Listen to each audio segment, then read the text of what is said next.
আমরা একইভাবে হচ্ছে একটা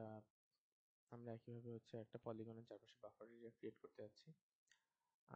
সেটা কিভাবে, ধরো একটা পলিগন আমি সিলেক্ট করব, সেটা কোনটা, ধরলাম এই পলিগনটা আমি সিলেক্ট করলাম। হ্যাঁ, এটা হচ্ছে 58 নম্বর পলিগন বা এরকম লেখা আছে FID 58।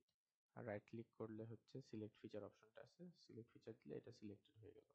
কোথায় সিলেক্টেড হয়েছে? এই যে ওয়ার্ডের মধ্যে। হ্যাঁ, ওয়ার্ডের মধ্যে এটা সিলেক্টেড হয়ে গেল। চেক করে দেখি 1/59 সিলেক্টেড আছে, 58 নাম্বারটা। এটাকে আমি হচ্ছে একটা আলাদা ফাইল বানিয়ে নিতে চাচ্ছি। তাহলে আমি ডাটাতে যাব, এক্সপোর্ট ডাটাতে যাব। এখানে যে আমি এটা রুট প্রাইমারি ছিল এইটাতে আমি এখানে আর কি লিখবো, তাহলে হচ্ছে poly selected land use SLU। হ্যাঁ, SLU ডট শেপ, এটা আমি সেভ দিলাম, ওকে দিলাম। Do you want to add? Yes.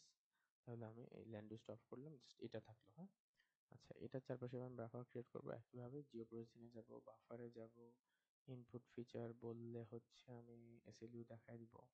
একইভাবে আউটপুট ফিচার ক্লাস বললে হচ্ছে আমি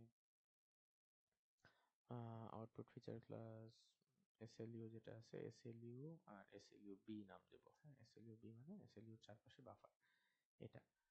লিনিয়ার ইউনিটে হচ্ছে 500 দিলাম, মিটার দিলাম এখানে, আর লাস্টে যে ডিজলভটা জাস্ট এটা অল দিয়ে দিলাম। কাজ শেষ, এতটুকুই।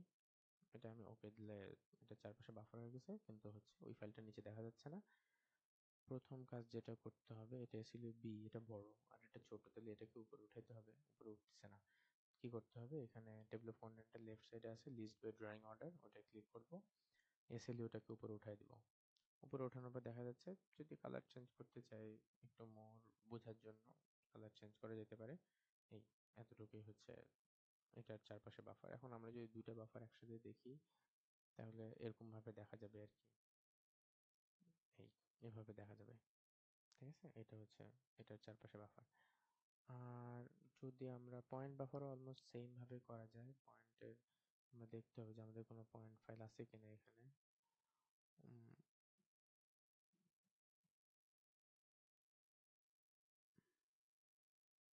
শুধু পয়েন্ট ফাইল আমাদের কাছে এই মুহূর্তে নাই, নইলে পয়েন্টের তো সেম, আসলে তেমন কোনো পার্থক্য নাই। আহ, এইখানে যেমন পয়েন্ট আছে, কিন্তু এটা অনেক বেশি হয়ে যাবে, নইলে এটা দেখানো যেত।